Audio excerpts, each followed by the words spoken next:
আমরা মানুষ, আমরা উই আর ইন্টেলেকচুয়াল বিং, আমরা হচ্ছে বুদ্ধিবৃত্তিক প্রাণী। অর্থাৎ আল্লাহ তাআলা আমাদেরকে ফ্রি উইল দিয়েছেন, আমাদেরকে ক্রিটিক্যালি থিঙ্কিং করার সুযোগ দিয়েছেন, বিচার, বুদ্ধি, বিবেক, কমন সেন্সকে কাজে লাগানোর সুযোগ আল্লাহ তাআলা আমাদেরকে দিয়েছেন। এবং এজন্যই আল্লাহ তাআলা আমাদেরকে আশরাফুল মাখলুকাত বানিয়েছেন। এবং চিন্তা আর বিবেককে খাটানোর জন্য আল্লাহ তাআলা মহামূল্যবান একটা অঙ্গ আল্লাহ তাআলা আমাদেরকে দিয়েছেন, সেটা হচ্ছে ব্রেইন, আমাদের মস্তিষ্ক। এটাকে কাজে লাগিয়ে, কমন সেন্স কাজে লাগিয়ে আমরা পৃথিবীতে সভ্যতার পর সভ্যতা নির্মাণ করেছি। পৃথিবীতে মানুষ ছাড়া অন্য কোনো প্রাণী কি এটা করতে পেরেছে?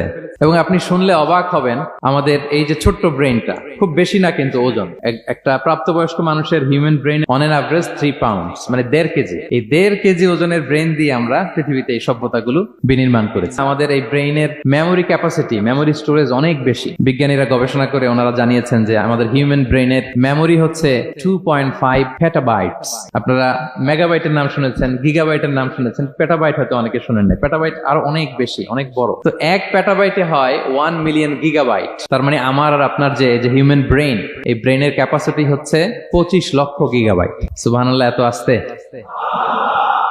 তো এই বিচার বুদ্ধি, বিবেক বুদ্ধি, এগুলোই আমাদেরকে পশু থেকে আলাদা করেছে। পশুর কিন্তু এই ইন্টেলেক্ট নাই, বিচার বুদ্ধির ক্ষমতাটা তাদের নাই। আমাদের ফ্রি থিঙ্কিং করার সুযোগ আছে, আমাদের ইন্টেলেক্ট আছে, আমাদের ইন্টেলিজেন্স আছে। আমরা আমাদের সিদ্ধান্তগুলো নিজের মন মতো করে নিতে পারি। এজন্য আমরা হচ্ছে আশরাফুল মাখলুকাত।